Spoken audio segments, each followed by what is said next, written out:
तो स्टूडेंट्स आज का हमारा टॉपिक है जौ। शायद आप सभी लोगों ने इसके बारे में कभी ना कभी पढ़ा होगा, जौ के बारे में। बोले यस सर, बिल्कुल पढ़ा हुआ है हमने। वर्ले, जौ या जिसे क्या कहा जाता है, वर्ले कहा जाता है, मोटे अनाजों में इसे शामिल किया जाता है। बोले यस सर, बिल्कुल जी। बताइए स्टूडेंट, जौ जो है वो मानव आहार, पशुओं के चारे के लिए और इससे शराब बनाया जाता है। मेनली इसको शराब बनाने के लिए भी यूज किया जाता है। जौ जो है गेहूं, चावल और मक्का के बाद में जो है वो चौथा सबसे बड़ा अनाज माना जाता है। सबसे ज्यादा जो है दुनिया में चौथे नंबर पर इसको खाया जाता है। बोले जी सर, बिल्कुल ठीक है, ठीक है। और मोटा अनाज होता है, इसमें एक ग्लूटीन नाम का प्रोटीन पाया जाता है। जौ में जो है कौन सा प्रोटीन पाया जाता है? ग्लूटीन नाम का एक प्रोटीन पाया जाता है, जिस कारण से जो है ये आसानी से नहीं पचता है, अपच हो जाती है। जौ की रोटी यदि आप खाते हो तो आपको क्या हो जाती है? अपच हो जाती है, ये आसानी से नहीं पचता है आप लोगों को। तो बोले जी सर, जौ हमने खाया हुआ है, कुछ लोगों ने खाया होगा। जौ का पेपर में क्या पूछ लिया जाता है? वनस्पतिक नाम पूछ लिया जाता है कि भैया इसका पहले क्या बता दो, वनस्पतिक नाम बता दो, बॉटनिकल नेम बता दो जी। इसका क्या बता दो? Botanical name. क्या होता है स्टूडेंट इसका बॉटनिकल नेम? बहुत शानदार, बहुत बढ़िया जी, वेरी गुड, बहुत शानदार आंसर दे रहे हैं आप सभी लोग। वर्ले का यदि आपसे पेपर में यदि बॉटनिकल नेम पूछ लिया जाए तो आप सभी लोगों के करेक्ट आंसर हैं जी। क्या लिखेंगे? हॉडियम वुल्गैरिस जी, यही लिखा जाएगा क्या? बोले यस, बिल्कुल यही नाम लिखा जाएगा। बोले जौ का हॉडियम वल्गेयर लिख दें? बोले यस सर, हॉडियम, ठीक है, वल्गेयर के नाम से लिखा जाता है। या पूरा गा भी लिखना था, आप पूरा गा भी लिख सकते हो, हॉडियम वल्गेयर, इस नाम से इसको जाना जाता है। बोले जी बिल्कुल पढ़ा हुआ है सर हम सभी लोगों ने। बोलना क्या लिखेंगे? हॉडियम वल्गेयर लिखेंगे। चलिए, अब स्टूडेंट्स ये फैमिली कौन सी, परिवार कौन सा, किस परिवार में पैदा हुआ, ये आपसे पेपर में भी पूछ लिया जाएगा भी ये किस कुल का सदस्य है, किस परिवार में जन्म लिया है इसने। तो सर ये ग्रैमिनी या पोएसी आप कुछ भी लिख सकते हो, दोनों एक ही है, ठीक है। किस परिवार का सदस्य है? बोले ये, बोल सर ये है हमारा ग्रैमिनी परिवार का सदस्य है। कौन से परिवार का सदस्य है? बोल सर ग्रैमिनी परिवार का सदस्य है। बोले जी बिल्कुल ठीक है। यदि आपसे इसका गुणसूत्र यदि पेपर में पूछ लिया जाए भी इसका गुणसूत्र क्या होता है, तो क्या लिखेंगे स्टूडेंट्स इसके गुणसूत्र में? जिसे हम लोग बोलते हैं क्रोमोसोम नंबर, जिसे क्या कहा जाता है? क्रोमोसोम नंबर के नाम से जाना जाता है। 2n = 14 जी, बिल्कुल करेक्ट आंसर दिया जा रहा है। 2n = क्या लिखेंगे? 14 लिखेंगे। अब इसका उत्पत्ति स्थान कहाँ है, कौन से देश में पैदा हुआ है भाई ये? यदि आपसे पेपर में पूछ लिया जाए कि भैया इसकी उत्पत्ति कहाँ हुई है, किस देश में पैदा हुआ है ये, इसका ओरिजिन क्या है, ओरिजिन प्लेस, उत्पत्ति स्थान क्या है इसका, किस देश में पैदा हुआ है ये? इथोपिया में पैदा हुआ है। अरे वाह, वेरी गुड, इथोपिया में पैदा हुआ है जी। और कोई भी इथोपिया में पैदा होने वाले बताएं, क्या लिखेंगे इसको? क्या ये इथोपिया की उत्पत्ति है? बोल सर ईस्ट अफ्रीका का एक देश है जिसका नाम है इथोपिया। ईस्ट अफ्रीका का देश है जिसका नाम क्या है? इथोपिया। जी हाँ, करेक्ट आंसर दिया गया आप लोगों के द्वारा। Ethiopia is a right answer, Ethiopia. जिसके लिए हम लोग क्या लिख सकते हैं, दूसरे शब्दों में यदि हम लिखना चाहें तो स्टूडेंट्स हम लोग लिख सकते हैं साउथ ईस्ट एशिया। क्या लिख सकते हैं? साउथ ईस्ट एशिया इसे लिखा जा सकता है, साउथ ईस्ट एशिया इसको लिख सकते हैं। बोले जी बिल्कुल क्लियर है भाई, साउथ ईस्ट एशिया इसको क्या कर सकते हैं हम लोग, लिख सकते हैं जी। ओके, बोले यस सर, बिल्कुल बन जाएगा, पेपर में भी पूछा जाएगा तो। अब स्टूडेंट्स इसमें एक क्वेश्चन ये भी आपसे पेपर में पूछा जाता है कि भाई बताइए, ठीक है, जो हमारा जौ होता है, जो हमारी वरले होती है, ठीक है, इसका पुष्पक्रम कैसा होता है? पुष्पक्रम आपने देखा ही होगा, जिसमें पुष्प लगते हैं, इसके जो पुष्प लगते हैं। सर ग्रैमिनी के जितने भी पुष्प होते हैं वो लगभग क्या होते हैं? ग्रैमिनी परिवार के जितने भी पुष्प होते हैं, इसका यदि आपसे पेपर में यदि पुष्पक्रम पूछा जाए, ठीक है, तो आप एक ही आंसर देंगे। बोले यस, बिल्कुल एक ही आंसर मिल जाएगा। क्या मिलेगा भाई इसके आंसर में हमें?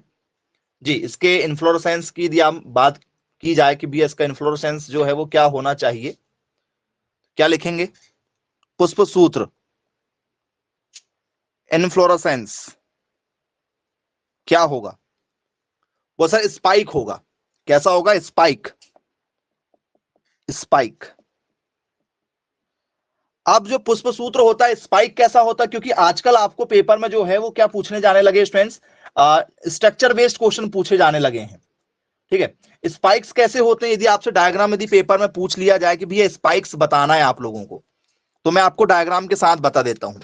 स्टूडेंट्स, आपने इस टाइप से देखा होगा, जैसे गेहूं देखा, गेहूं बोले सर, गेहूं की बालियां देखा हमने, गेहूं की बालियां कुछ इस टाइप की होती देखा है?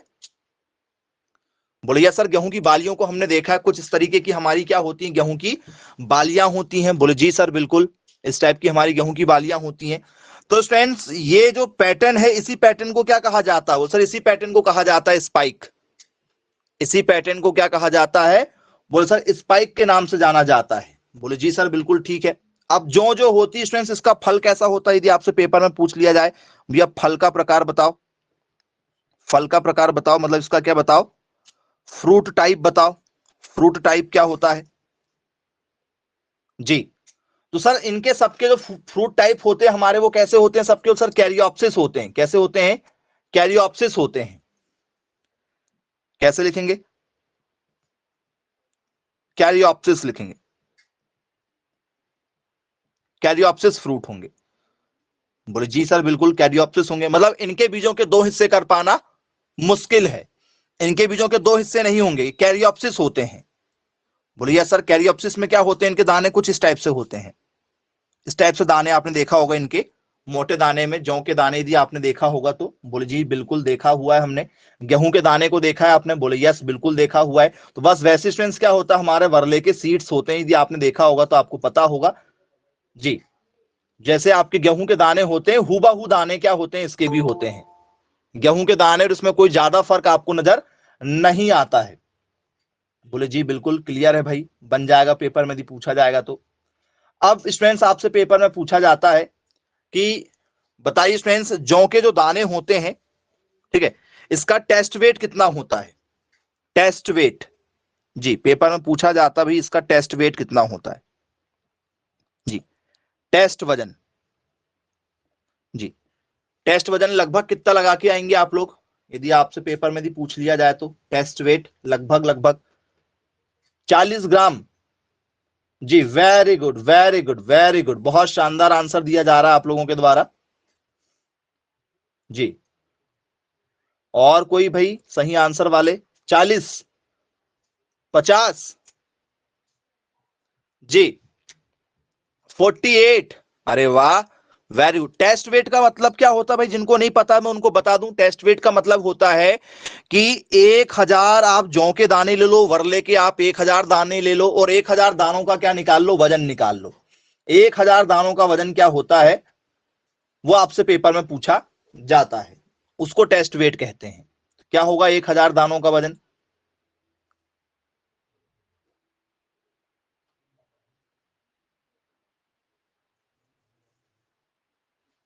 जी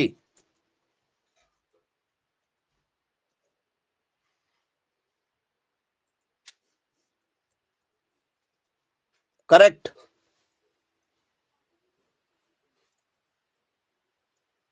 30 से 35। ओके जी, वेरी गुड भाई, बहुत सही आंसर दिया गया आप लोगों के द्वारा। टेस्ट वेट का मतलब होता है स्टूडेंट्स 1000 दानों का वजन, और जो होती है स्टूडेंट्स वो क्या होती है? बहुत हल्की होती है, लगभग लगभग 48 ग्राम, सॉरी 48 क्या हो जाएगा आपका ग्राम, इनका वेट होता है प्रति 1000 दानों का। 1000 दानों का जो वजन होता है वो कितना होता है हमारा? 48 होता है। यदि आपसे पेपर में यदि पूछा जाए तो आपसे बनना चाहिए। बोले जी बिल्कुल सर, बन जाएगा पेपर में यदि पूछा जाएगा तो। अब स्टूडेंट्स, इसके बाद में आपसे क्वेश्चन इसमें पूछा जाता है कि भाई बताइए, ठीक है, प्रोटीन कितना परसेंट पाया जाता है? मैंने आपका प्रोटीन का नाम भी बता दिया हूं कि इसमें ग्लूटीन नाम का एक प्रोटीन पाया जाता है, जिस कारण से क्या होता है, इसको खाने में अपच हो जाती है, ये पचता नहीं है। लेकिन आपसे प्रोटीन पूछा जाता है भाई, इसमें जो प्रोटीन पाया जाता है वो कौन, प्रोटीन कितना परसेंट पाया जाता है? प्रोटीन है इसमें आपसे एक क्वेश्चन पूछा जाता है, भी इसमें बताओ कार्बोहाइड्रेट्स कितना परसेंट पाया जाता है। जी, कार्बोहाइड्रेट्स का परसेंट आपसे पेपर में पूछा जाता है। इसमें फैट का परसेंट पूछा जाता है, भी बसा कितना परसेंट पाया जाता है। तो प्रोटीन लगभग लगभग पाया जाता है 12%, लगभग 12%, मतलब 11.5 आप एग्जैक्ट यदि लिखना चाहें तो 11.5 लिख सकते हैं, नहीं तो आप राउंड फिगर उसको 12% के आसपास रखिए कि भैया 12% के आसपास में होगा। कार्बोहाइड्रेट्स कितना होता है सर, लगभग 70% इसमें कार्बोहाइड्रेट्स पाया जाता है। बसा की मात्रा जो है वो 70% के आसपास में इसमें आपको देखने के लिए मिल जाएगी। बोले जी बिल्कुल। फैट बोल सर, इसमें फैट कम पाया जाता है सर, 1.3% के आसपास में सिर्फ फैट पाया जाता है। बसा जो है वो क्या पाया जाता है, 1.3% के आसपास में पाया जाता है। चलिए क्लियर है। सबसे पहले तो ये बता दीजिए कि ये किस सीजन की क्रॉप है, ये किस सीजन की क्रॉप है, मतलब ये किस मौसम की क्रॉप है, रबी की है, खरीफ की है, जायद की है, कौन से मौसम की क्रॉप है बताइए। रबी की फसल है क्या ये? अरे वाह, वेरी गुड, रबी क्रॉप है, सबको पता रबी क्रॉप है। अरे वाह, बहुत शानदार आंसर है। कौन सी क्रॉप है? बोल सर ये रबी क्रॉप है। कौन सी क्रॉप है? रबी क्रॉप मानी जाती है। चलिए ठीक है भाई, रबी फसल है बोलिए। जी करेक्ट आंसर है, रबी फसल लगाया आप लोगों ने। अब स्टूडेंट्स पेपर में ये भी आपसे पूछा जाता है भाई, जो भी रबी फसल होती है स्टूडेंट्स, क्या उसमें आपको एनपीके डालना पड़ेगा? क्या इसमें एनपीके डालना पड़ेगा आप लोगों को, बताइए। क्या एनपीके आप डालेंगे? एनपीके मतलब नाइट्रोजन, फास्फोरस और पोटेशियम, एनपीके डालेंगे क्या? बोले जी बिल्कुल, एनपीके इसमें क्या करना पड़ेगा, हमें डालना पड़ेगा। एनपीके डाल देंगे बोले सर, यदि हमसे पेपर में पूछा जाएगा तो एनपीके तो डालेंगे। बोले हाँ बिल्कुल। तो उसका रेशियो कितना है, एनपीके फॉर इरिगेटेड, उसका रेशियो कितना चलेगा, किस रेशियो में रखेंगे आप एनपीके? बोल सर नाइट्रोजन ज्यादा लगेगा, नाइट्रोजन ज्यादा लगेगा सर। 60, 30 और 20 का रेशियो चलता है, मतलब 0 से 0, 0, 0 का 6:3:2, ये रेशियो चलेगा। 6:3:2, मतलब 60 किलोग्राम प्रति हेक्टेयर यदि आप चला रहे हैं, ठीक है, 60 किलोग्राम यदि आप प्रति हेक्टेयर चला रहे हैं, ठीक है, तो 6:3:2 के हिसाब से आपको चलाना पड़ेगा। ये रेशियो आपको क्या करना पड़ेगा, फॉलो करना पड़ेगा।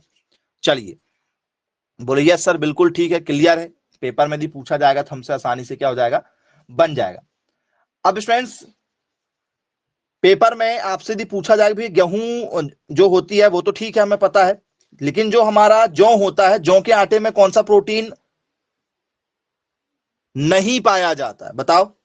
ग्लूटीन में कौन सा गेहूं में पाया जाता है ग्लूटीन, और जौ में पाया जाता है क्या, बताओ। जी आप हाँ में हाँ लगाते हैं, ठीक है, तो थोड़ा सा सोच विचार करके लगाना है आपको। मैंने कई बार बताया हूं, एक हो गया जौ, ठीक है, और एक हो गया आप लोगों का क्या, गेहूं। तो गेहूं में कौन सा प्रोटीन पाया जाता है, जी बताइएगा। गेहूं में आप लोगों के कौन सा प्रोटीन आपको पाया जाता है, मैंने आपको बताया था। जी गेहूं में कौन सा प्रोटीन पाया जाता है? बोले सर गेहूं में पाया जाता है ग्लूटीन। वेरी गुड, अब जाके आंसर सही दिए दे रहे हैं आप लोग। बोले यस सर, गेहूं में पाया जाता है ग्लूटीन। गेहूं में क्या क्या पाया जाता है सर, गेहूं में पाया जाता है ग्लूटीन। और जौ में बोले सर ग्लूटीन, ग्लूटीन पाया जाता है क्या, बताओ। हाँ में हाँ लगा देते हो, ग्लूटीन पाया जाता है। गेहूं का आटा और जौ का आटा यदि आप खाओगे तो सर गेहूं का आटा जो होता है वो आसानी से नहीं पचता, जौ का जो है ये पच जाता है भाई, ये डाइजेस्टल होता है। ये क्या हो जाता है आपका सर, ये होता है डाइजेस्टिबल, ये डाइजेस्टिबल होता है। ग्लूटीन गेहूं में पाया जाता है, जौ में नहीं पाया जाता है, और यहीं पर आप गलती करते हैं। अभी मैंने आपको बताया, आप हाँ हाँ हाँ हाँ लगा देते हैं, किसी ने मैसेज नहीं किया कि सर जौ में नहीं पाया जाता है। ग्लूटीन नाम का जो प्रोटीन है वो केवल जौ किसमें पाया जाता है, गेहूं में पाया जाता है, जौ में नहीं पाया जाता, याद रखिएगा। इसलिए मैंने आप लोगों को पहले बोला था कि पाया जाता है, आपने हाँ हाँ हाँ, नहीं पाया जाता है, याद रखिएगा। और आप कंफ्यूज होते हैं कि गेहूं में कौन सा प्रोटीन पाया जाता है, तो ग्लूटीन ठीक है, लेकिन जौ में नहीं पाया जाता। इस बात का ध्यान रखिएगा, क्योंकि गलती ये कई बार हो चुकी है आप लोगों से, इसलिए मैंने आपको पहले ही थोड़ा सा समझा दिया हूं। चलिए, अब यदि आपसे पेपर में पूछा जाए भैया ये C3 पौधा है कि C4 पौधा है, बताओ। ग्लूटीन प्रोटीन नहीं पाया जाता है, ग्लूटीन प्रोटीन पाया जाता करके ऐसा लिख के उसको कट जरूर करना कि नहीं पाया जाता है। जी जौ जो है आपका कौन सा पौधा है, C3 पौधा है कि C4 पौधा है? सर इसकी हाइट छोटी होती, कैसा पौधा है वो, सर C3 प्लांट है। कैसा पौधा है सर, C3 प्लांट है, हाइट छोटी है। जिन पौधों की हाइट छोटी होती है उन्हें C3 पौधा कहते हैं। बोले जी बिल्कुल सर, क्लियर है भाई, बन जाएगा। अब स्टूडेंट्स इसके बाद में आपसे पेपर में पूछा जाता है कि भैया इसको कम प्रकाश चाहिए कि ज्यादा प्रकाश चाहिए, बताओ इसको लॉन्ग डे वाला है या शॉर्ट डे वाला है ये। बोले सर इनको धूप ज्यादा चाहिए, कैसा होगा सर, दीर्घ प्रकाश वाला होगा। क्या होगा, क्या लिखें, दीर्घ दिवस पौधा, दीर्घ दिवस पौधा इसको लिखा जाएगा। बोले जी सर बिल्कुल ठीक है, दीर्घ दिवस पौधा लिखा जाएगा, मतलब क्या हो जाएगा, ये हमारा लॉन्ग डे प्लांट होगा। कैसा पौधा होगा हमारा, और सर लॉन्ग डे प्लांट होगा, क्योंकि इसको क्या चाहिए, दीर्घ दिवस वाला पौधा है। बोले जी बिल्कुल क्लियर है भाई, पेपर में यदि पूछा जाएगा तो आसानी से क्या हो जाएगा, हमसे यहां से क्वेश्चन बनना ही बनना है। नोट डाउन कर लीजिए आप लोग जी। चलिए अब स्टूडेंट्स ये स्वपरागित है कि परपरागित है, बताओ स्वपरागित है कि परपरागित है, ये आपसे पेपर में पूछा जाता है। मतलब ये स्वयं के द्वारा नए पौधों का उत्पाद, ठीक है, उत्पन्न कर लेंगे, या ये किसी दूसरे के ऊपर आश्रित होते हैं, या स्वयं अपना भोजन बनाते हैं, कैसा होंगे, स्वपरागित हैं। स्वपरागन और परपरागन होता है। तो सर ये सेल्फ होते हैं, कैसे होते हैं सर, ये सेल्फ पॉलिनेशन है। कैसा होता है, सेल्फ पॉलिनेशन होता है, स्वपरागन होता है। इसमें जो परागन होता है वो नर और मादा एक साथ होते हैं, एक ही पौधे के अंदर नर भी होगा और एक ही पौधे के अंदर मादा भी होगा, और अपने आप में ही क्या कर लेंगे, फर्टाइल करके नए बीजों का क्या करेंगे, निर्माण कर देंगे, नए पौधों का निर्माण कर देंगे। उसे बोलते हैं सेल्फ पॉलिनेशन, स्वपरागन कहते हैं। एक होता है पर परागन, जिसे क्रॉस पॉलिनेशन कहते हैं, जिसमें नर और मादा अलग अलग पौधे में होता है। मतलब एक पौधे में नर होगा, दूसरे वाले पौधे में कहीं मादा होगा, कुल मिला के ऐसा समझ सकते हो।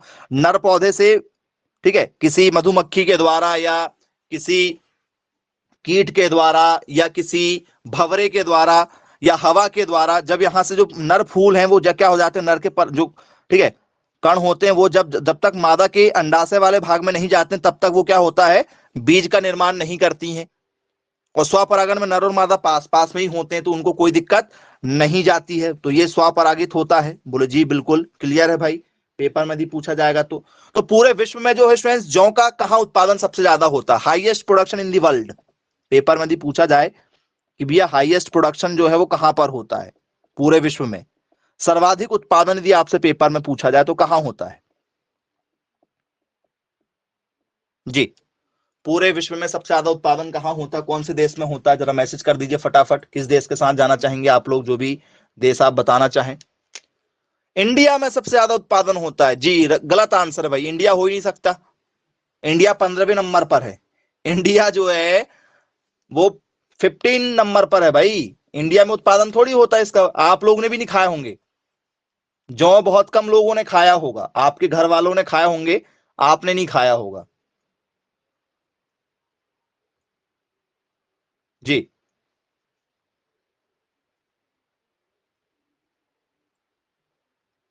रूस, अरे वाह वेरी गुड, क्या बात, बहुत शानदार आंसर दिया गया भैया। रसिया जो है, रूस जो है वो सबसे ज्यादा उत्पादन करता है इसका जी।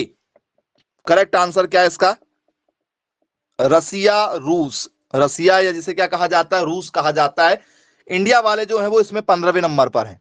इंडिया कौन से नंबर पर है इसमें, वो सर 15 नंबर पर है, इंडिया का 15वां स्थान है, याद रखिएगा। चलो अब इंडिया यदि बात कर लिया जाए कि भैया इंडिया में सबसे ज्यादा कहां होता है, इंडिया में, इंडिया 15वें नंबर पर है, लेकिन इंडिया में कहां पर, बोले सर जो गरीब लोग होंगे वही उत्पादन करेंगे, मतलब जहां पर पानी कम गिरे, पानी के हिसाब से जो गरीब होते हैं वहीं पर होगा, क्योंकि ये मोटा अनाज, मतलब अनाज जो है गेहूं के बाद खाया जाने वाला, ये इसको मोटे अनाजों में रखा गया है। कौन करता भाई, हमसे गरीब कौन है पानी की अपेक्षा, सर पानी की अपेक्षा जो गरीब है वो है राजस्थान, तो मोटे अनाज यही हो जाते हैं। राजस्थान जो है वो इसमें फर्स्ट नंबर पर है इंडिया के हिसाब से। इंडिया के अंदर यदि देखा जाए तो राजस्थान का जो है वो सबसे ज्यादा कंट्रीब्यूशन है किसमें, जौ में। राजस्थान के बाद में सेकंड में कौन है सर, सेकंड में बोल सर यूपी है, सेकंड में कौन है, यूपी है। थर्ड में कौन है, वो सर हरियाणा है, थर्ड में कौन है, हरियाणा। बस हमें फर्स्ट ही याद रखना है, ज्यादा ज्यादा हुआ तो सेकंड, याद रखिएगा। बोली जी बिल्कुल ठीक है भाई, क्लियर बन जाएगा, पेपर में भी पूछा जाएगा तो। अब कुछ लोगों ने स्टूडेंट्स सुना होगा, जो ग्रामीण अंचल से बिलोंग करते हैं उन्होंने सुना होगा स्टूडेंट्स कि जौ के दानों को यदि थोड़ा सा क्या करते हैं, उसको भुनकर यदि हम लोग पीस कर क्या करते हैं, सत्तू बनाते हैं। कुछ लोगों ने सुना होगा सूप जैसा बनाते हैं, पाउडर जैसा सत्तू बनाते हैं, और उसको फिर दूध वगैरह में डाल के पीते हैं। सत्तू वगैरह खाया होगा कुछ लोगों ने, जो ठीक है, सुना जरूर होगा। ठीक है, देसी तरीके से यूज किया जाता है, तो वो जौ का ही बनता है भैया सत्तू, जो सत्तू बनाते हैं आप लोग। बोले जी बिल्कुल सुना हुआ है। चलिए अब स्टूडेंट्स, इसके बाद इसमें स्टार्च पाई जाती है क्या? जौ में स्टार्च पाई जाती है क्या, बताओ। यदि मैं आपसे बात करूं, क्या जौ में स्टार्च पाई जाती है? स्टार्च, बोले हाँ जी, जौ में स्टार्च पाई जाती है, और यही स्टार्च जो है ये एल्कोहल बनाई जाती है। इसी स्टार्च से क्या बनाया जाता है? एल्कोहल बनाया जाता है, इसी से शराब बनाया जाता है। आजकल इसका उत्पादन जो है वो शराब के लिए ज्यादा किया जाता है। इससे क्या बनाई जा रही है भाई? इससे शराब भी बनाई जाती है। इसमें जो स्टार्च की मात्रा है वो क्या करती है? शराब बनाने में यूज किया जाता है। शराब मतलब बियर भैया, क्वालिटी वाली बियर। ठीक है, शराब नॉर्मली हो जाती है, बियर जो है वो थोड़ा सा स्टैंडर्ड हो जाता है। ठीक है, तो इससे बियर बनाई जाती है। चलिए क्लियर है? बोले बन जाएगा सर, हमसे पेपर में यदि पूछा जाएगा तो। अब यदि स्टूडेंट्स इसमें यदि आपसे कुछ इंपॉर्टेंट चीजें पूछी जाए, तो यही चीजें हैं जो आप लोगों से लगातार जो है पेपर में पूछी जाती हैं। जो में इंपॉर्टेंट क्वेश्चन इतने ही हैं जो लगातार आपसे चर्चा का विषय बनते हैं। Making as a food flour from the roasted barley grains known as sattu. जो सत्तू का क्वेश्चन बनता है वो इस तरीके से बनता है कि इसको हम लोग क्या करते हैं, आटा पिसवा के यदि कुछ बनवाते हैं तो इससे क्या बनता है? सत्तू बनता है। और सत्तू पर बेस्ड यदि कोई क्वेश्चन यदि आपसे आ जाए तो आपसे आसानी से बनना चाहिए। बाकी इस पर कोई भी क्वेश्चन आप लोगों से नहीं पूछे जाते हैं जो कोई ज्यादा इंपॉर्टेंट हो। ठीक है, जितने इंपॉर्टेंट क्वेश्चन है वो मैंने आपको बता दिया, याद रखिएगा। इसके बाद में हम बात करेंगे स्टूडेंट्स आप लोगों से ज्वार। शायद आप सभी ने सुना होगा, ये मोटे अनाज है, इनसे क्वेश्चन बनते हैं। जो क्वेश्चन बनते हैं वो मैं आपको बता रहा हूं। ज्वार सभी ने देखा होगा, ज्वार। बोले जी बिल्कुल हमने ज्वार देखा हुआ, जिसे सोरघम के नाम से जाना जाता है। बोले यस बिल्कुल। ज्वार का सबसे पहला ही क्वेश्चन बन जाएगा हमारा वनस्पतिक नाम से। वनस्पतिक नाम, जी, जिसे हम लोग क्या कहते हैं? वॉटनिकल नेम के नाम से जाना जाता है। ये इसका वॉटनिकल नेम क्या होगा? जी बताइए भाई, इसका बॉटनिकल नेम क्या होगा? पेपर में यदि आपसे पूछा जाए तो। सोरगम बाय कलर, ओके जी, वेरी गुड। और कोई? जी, सोरगम वाई कॉलर के नाम से आप लोग आंसर दे रहे हैं। और कोई बताइए, सभी लोग सेम आंसर के साथ जाना चाहेंगे क्या? वाह वेरी गुड। और कोई भाई?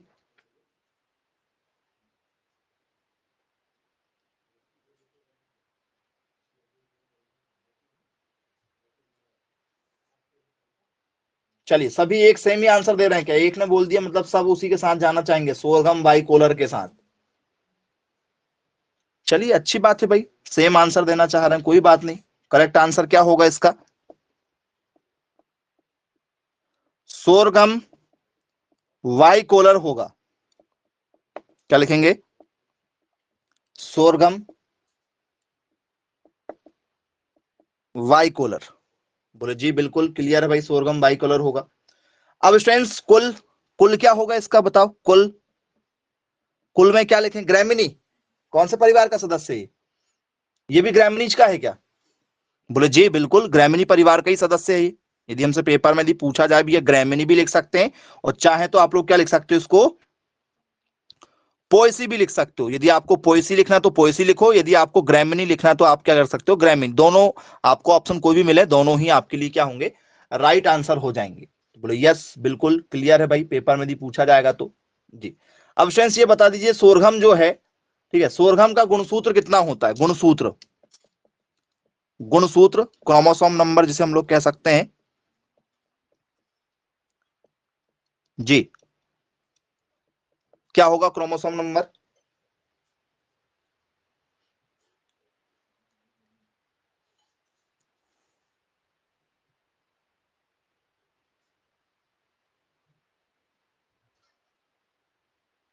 टू एन इक्वल टू कितना? 20। जी, टू एन इक्वल टू 20। बहुत शानदार, बहुत बढ़िया। इसका जो गुणसूत्र होता है 2n इक्वल टू क्या होता है, 20 होता है। तो बोले जी बिल्कुल सर, बनेगा, पेपर में यदि पूछा जाएगा तो। अब स्टूडेंट्स आपको पता भैया ये मोटा अनाज है, ज्वार भी जो है वो आपका मोटा अनाज है। इसकी उत्पत्ति कहाँ हुई होगी फिर? जितने मोटे अनाज है वो हमारे इंडिया में नहीं है उत्पत्ति भाई।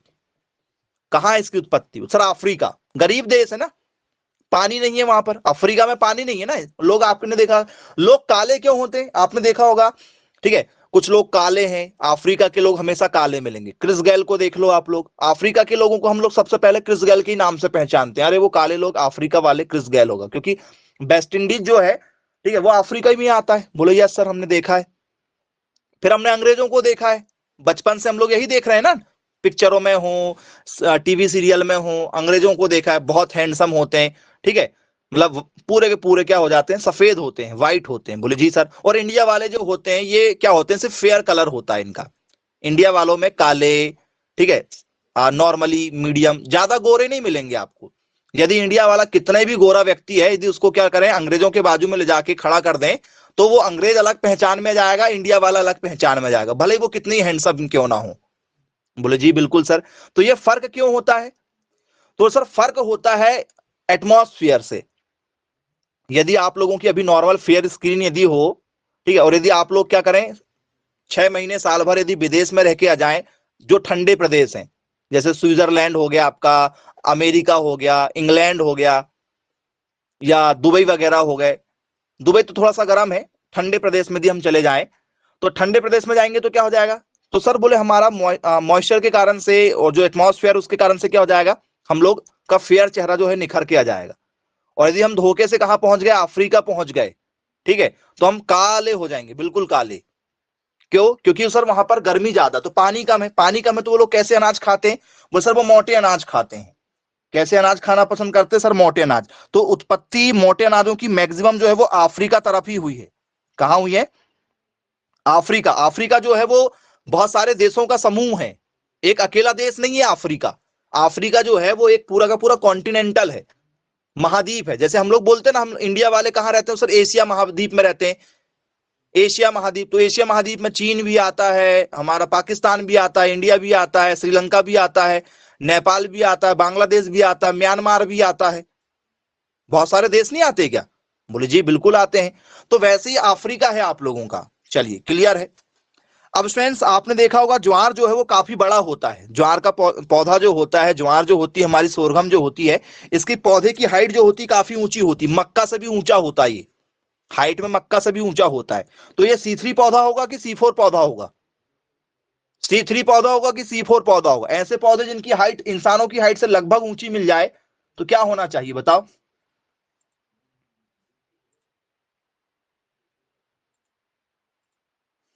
जी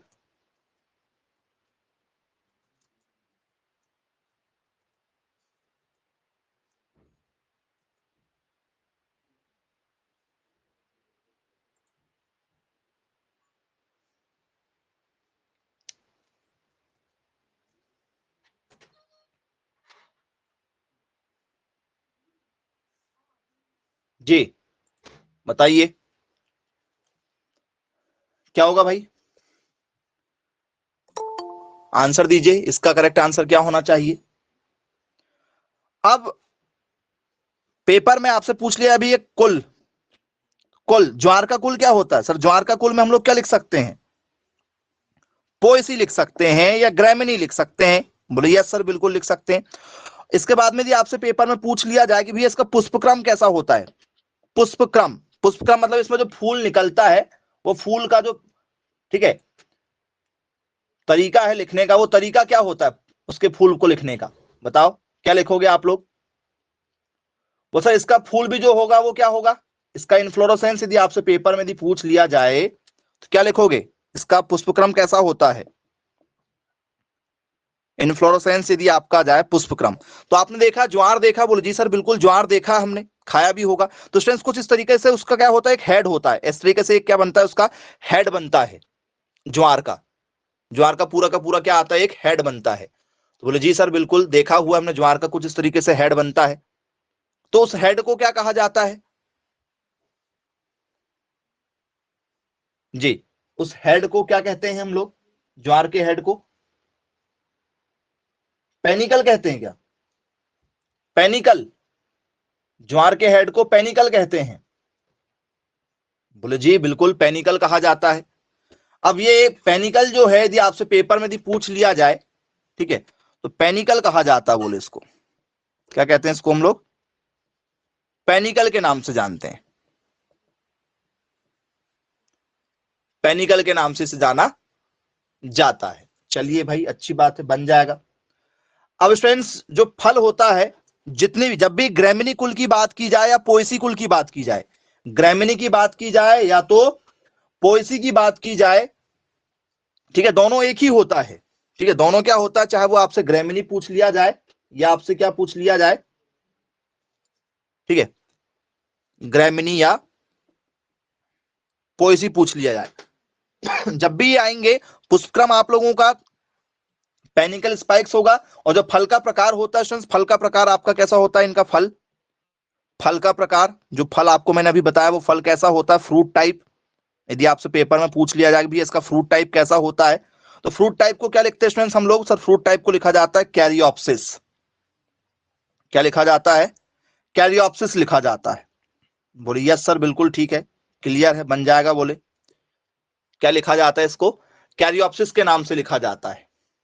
जी क्लियर है, बन जाएगा। बोले हमसे गुणसूत्र क्या होता है स्टूडेंट्स? गुणसूत्र, इसमें नर और मादा की जो जोड़ी होती है उसको गुणसूत्र कहते हैं। तो गुणसूत्र में क्या लिखा जाएगा? पेपर में यदि आपसे पूछ लिया जाए कि भैया इसके गुणसूत्र क्या होंगे, तो क्या लिखोगे आप लोग इसके गुणसूत्र में? बताइए जी, मैसेज करें। इसका क्रोमोसोम नंबर क्या होगा? 2n इक्वल टू कितना लिखेंगे इसमें? 20। बोले जी बिल्कुल 2n इक्वल टू 20 लिखा जाएगा। ज्वार और इसका, ज्वार और जौ दोनों का सेम होता है। 2n इक्वल टू क्या होता है? 20 होता है। बोले जी बिल्कुल क्लियर है भाई, ठीक है, बन जाएगा। तो किसे मोटे अनाजों का राजा कहा जाता है? किसे मोटे अनाजों का राजा कहा जाता है? यदि आपसे पेपर में यदि पूछ लिया जाए किसे मोटे अनाजों का राजा कहा जाता है? जी बताइएगा भाई, यदि आपसे पेपर में पूछा जाए तो मोटे अनाजों का राजा,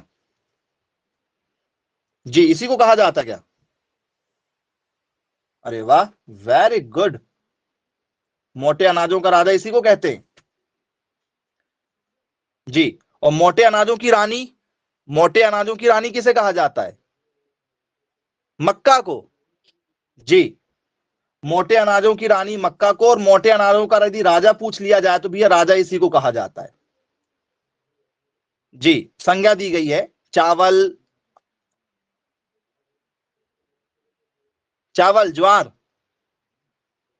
मोटे अनाजों के राजा में चावल भी लिखा जाता है। लेकिन चावल यदि ऑप्शन में ना मिले, चावल यदि आपको ऑप्शन में ना मिले तो याद आपको रखना पड़ेगा थोड़ा सा, ठीक है, थोड़ा सा याद आपको रखना पड़ेगा। क्या याद रखना पड़ेगा भाई? ठीक है, कि चावल यदि नहीं मिला है तो फिर आपको वहां पर ज्वार लगाना पड़ेगा। चावल नहीं मिला तो क्या लगा सकते हैं आप लोग? ज्वार लगा सकते हैं।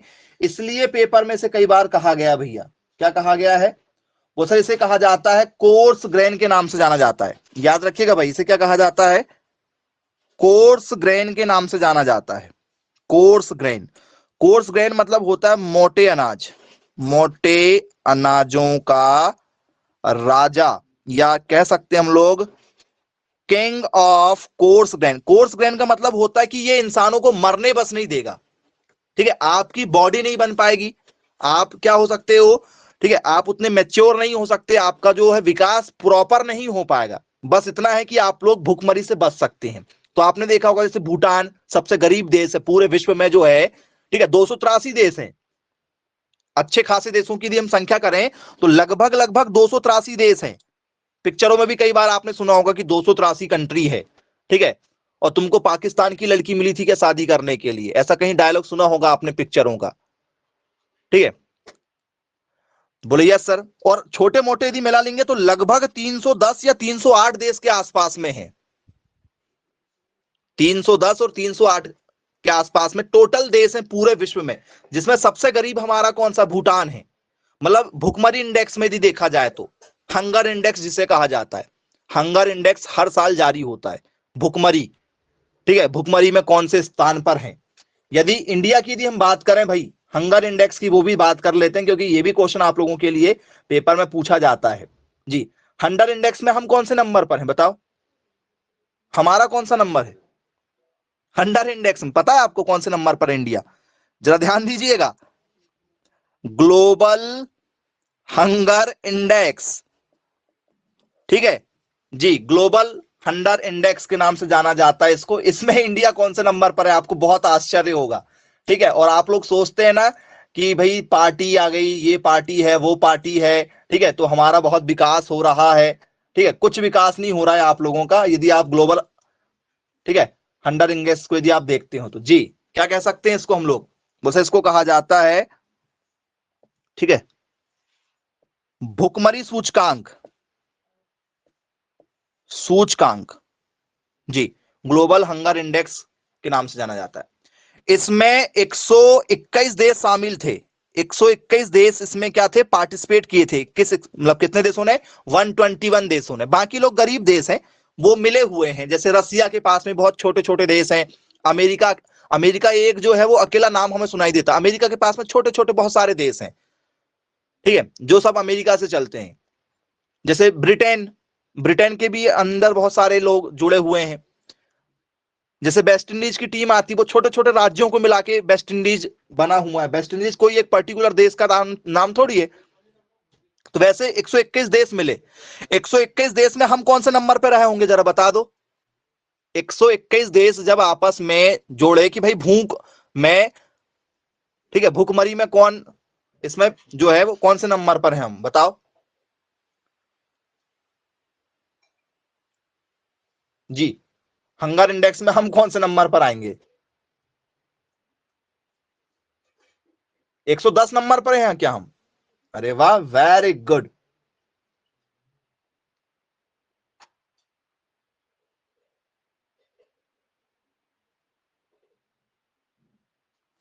बहुत शानदार, वेरी गुड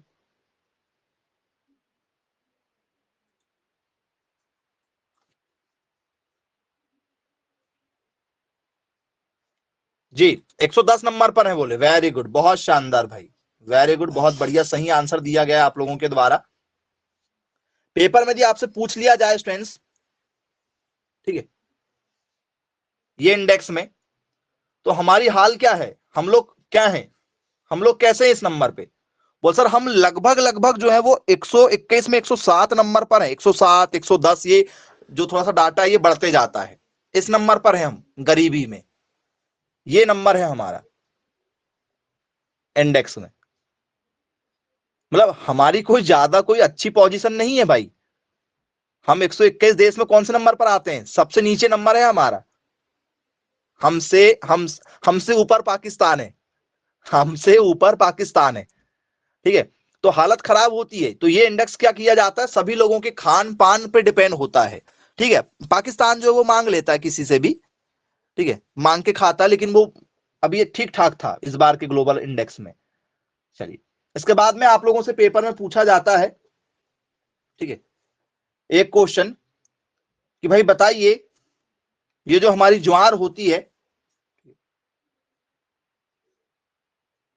ज्वार में, ठीक है, ज्यादा प्रकाश चाहिए कि कम प्रकाश चाहिए? मतलब ये शॉर्ट डे है कि लॉन्ग डे है, शॉर्ट डे प्लांट है कि लॉन्ग डे प्लांट है, बताइए जरा। मतलब ज्यादा प्रकाश चाहिए कि कम प्रकाश चाहिए, दीर्घ प्रकाश अवधि वाला है कि कम प्रकाश अवधि वाला है, किसके साथ जाना चाहेंगे आप इसमें जी, मैसेज कीजिएगा फटाफट। गलत आंसर दिया जा रहा है भाई, सोच के जवाब दीजिए, गलत आंसर नहीं देना है आप लोगों को। ज्वार किस में आएगी, ज्वार ज्वार, ज्वार इसमें लगा देंगे आप लोग पक्का? अरे वाह, लॉन्ग डे शॉर्ट डे,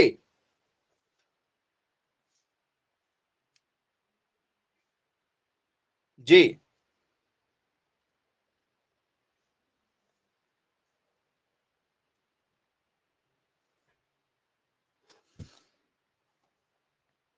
क्या होगा,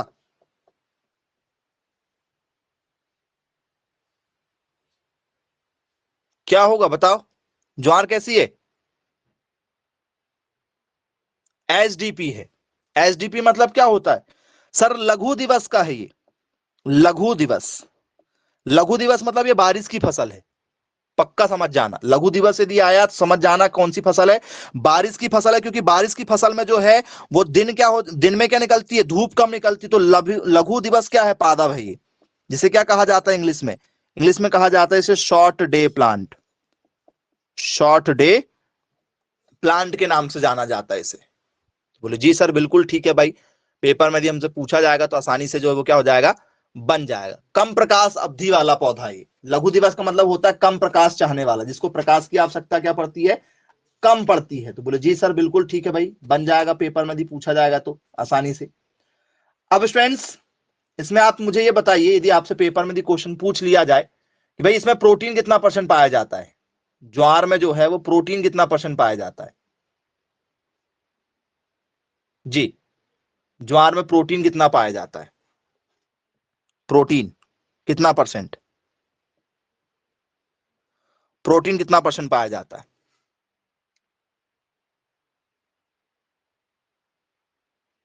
जी बहुत ही शानदार ये क्वेश्चन बनना चाहिए आप लोगों के लिए। क्या होगा भाई बताओ,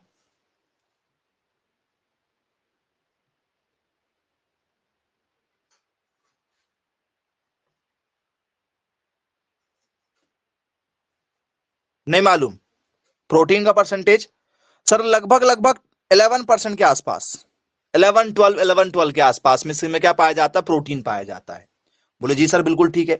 अब मुझे बताइए इसको क्लाइमेट कैसा चाहिए, यदि आपके शहर में गांव में कम बारिश हो रही है तो इसको आप लगाना पसंद करेंगे, जैसे आपको पहले से मौसम की भविष्यवाणी हो जाती है कि ठीक है इस वर्ष जो है बहुत तेज बारिश होने वाली है, बहुत ज्यादा मात्रा में बारिश होने वाली है, तो क्या लगाओगे, बोल सर हम धान लगा देंगे, ज्यादा बारिश हो रही तो धान लगाएंगे सर, धान ही बस तो होगी, मक्का भी खराब हो जाएगी। इस बार सूखा पड़ने के आसार हैं भैया, ड्राई सीजन निकलने वाला है, इस बार बारिश नहीं होने वाली, इनसफिशियंट बारिश हो रही है, क्या लगाओगे भाई, बारिश यदि कम हो रही तो गेहूं लगाओगे, मक्का लगाओगे, धान लगाओगे, ज्वार लगाओगे, क्या लगाओगे, बोल सर ज्वार लगा देंगे, ज्वार जो है वो मोटा अनाज होता है और कम पानी की आवश्यकता होती है, तो क्या लगा दोगे सर, ज्वार लगा देंगे हम लोग। बोले जी सर बिल्कुल ठीक है। तो इसको हॉट क्लाइमेट चाहिए होता है, कैसा क्लाइमेट, हॉट क्लाइमेट मतलब गर्म मौसम चाहिए होता है। बोले जी सर बिल्कुल ठीक है भाई, गर्म मौसम चाहिए होता है। अब स्टूडेंट्स आप सभी लोगों ने ठीक है एक क्वेश्चन तो जो है वो पढ़ा हुआ होगा, इसमें यदि मैं आपसे पेपर में बात कर दूं कि ये जो है स्टूडेंट्स हमारी ये जो फसल है, ये मुझे आप बताइए क्या ये इपिगियल है कि हाइपोगियल है, इपिगियल है कि हाइपोगियल, मतलब जो जर्मिनेशन होता है इसका, इस पर लगातार कई बार क्वेश्चन बनते हैं।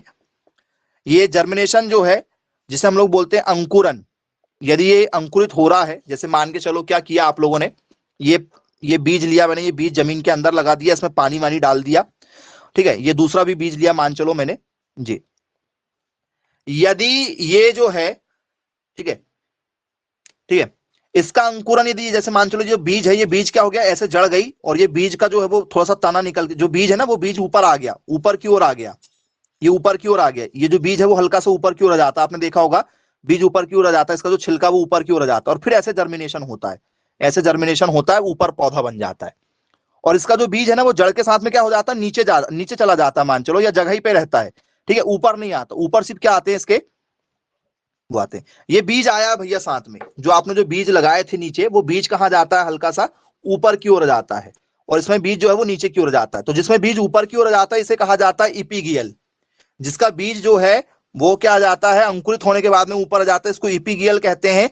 इपीगियल का मतलब क्या होता है भाई, इपीगियल,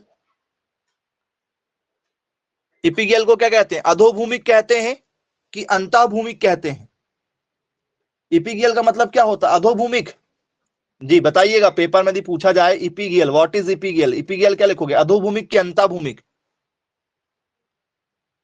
ऊपरी भूमिक, अरे वाह वेरी गुड, क्या बात है, आज तो आंसर बहुत शानदार तरीके से दिए जा रहे हैं आप लोगों के, जी इपीगियल जर्मिनेशन यदि आपसे पेपर में यदि पूछ लिया जाए स्टूडेंट्स तो याद रखिएगा इसे कहा जाता है हमारा, ठीक है, अधोभूमिक के नाम से कहा जाता है ना, नहीं, अरे वाह, ऊपरी भूमिक कहा जाता है, क्योंकि भूमि के ऊपर हो रहा ना, ऊपरी भूमिक कहते हैं। चलो ठीक है भाई, मान लिया आपकी बात में।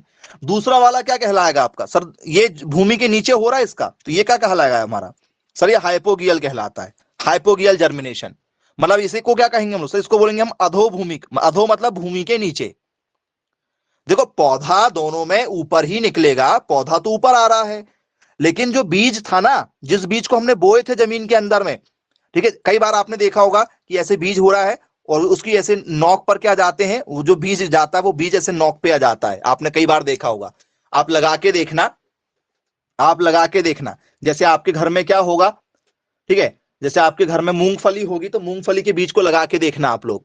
मूंगफली का बीज जो है वो क्या जाता है, उसका छिलका सहित वो ऊपर आ जाता है, हल्का सा ऐसे ऊपर आ जाएगा, वो यहां कहीं आ जाएगा, मान चलो ऊपर आएगा, नीचे नहीं रहता वो, नीचे की ओर कुछ नहीं रहेगा। वो बीज जो है, जो आपने जमीन में डाला था, उस पर अंकुरित होते होते वो अंकुरन करके वो बीज जो बचा था उसको ऊपर की ओर लेकर आ जाता है। ज्वार क्या होगा? इपिगियल होगा कि हाइपोगियल होगा, बताओ? ज्वार यदि आपसे पेपर में यदि पूछा जाए इपिगियल की हाइपोगियल, किसके साथ जाना चाहेंगे आप? ज्वार क्या होगी बताओ? ज्वार इपिगियल होगी क्या? अरे वाह, वेरी गुड जी। और कोई?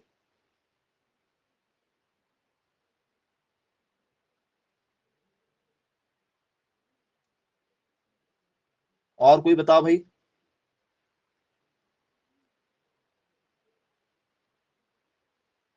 क्या होना चाहिए आप लोगों के हिसाब से? हाइपोगियल होगा, वेरी गुड वेरी गुड। तो याद रखिएगा स्टूडेंट, ज्वार जो है वो हाइपोगियल होता है।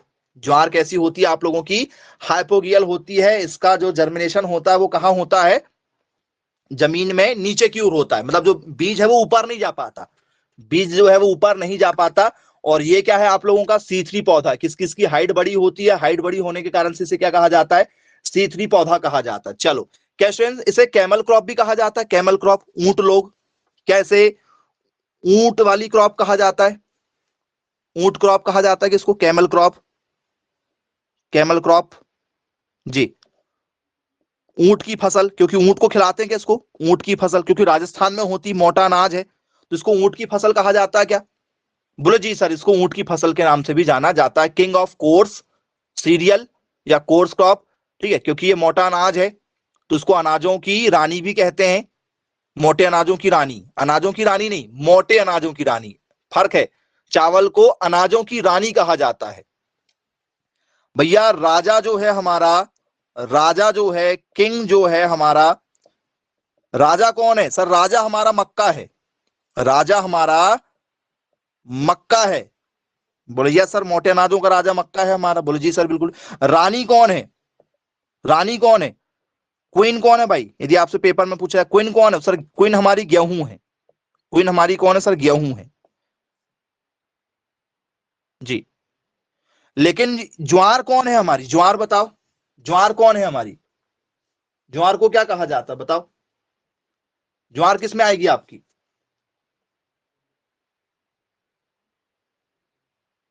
मोटे अनाजों का राजा है। ज्वार जो है हमारा क्या है? मोटे अनाजों का राजा, याद रखिएगा आप लोग, है ना, थोड़ा सा फर्क है जी। जी, अब आपसे पेपर में पूछा जाए भी अनाजों का राजा कौन है?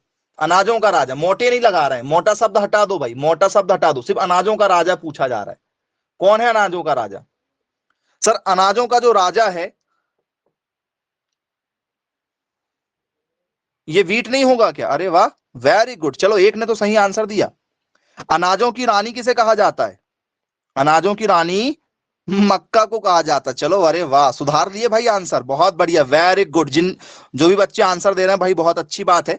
अनाजों का राजा कहा जाता है चावल को। चलिए, मुझे बस यही चेक करना था, क्रॉस चेक हर बार आपको मैं करवाऊंगा जरूर। अनाजों का राजा चावल, अनाजों की रानी मक्का। अनाजों का राजा चावल, याद रखना आप लोग, ठीक है। राजा लोग क्या खाते हैं? चावल खाते हैं, रानी क्या है? मक्का है, ठीक है। चलिए, ओके, ठीक है, बन जाएगा। फसलों का राजा किसे कहा जाता है? फसलों का राजा, सारी फसलों का राजा किसे कहोगे? फसलों का राजा, फसलों का राजा किसे कहेंगे हम लोग? फसलों का राजा, राजा कौन है?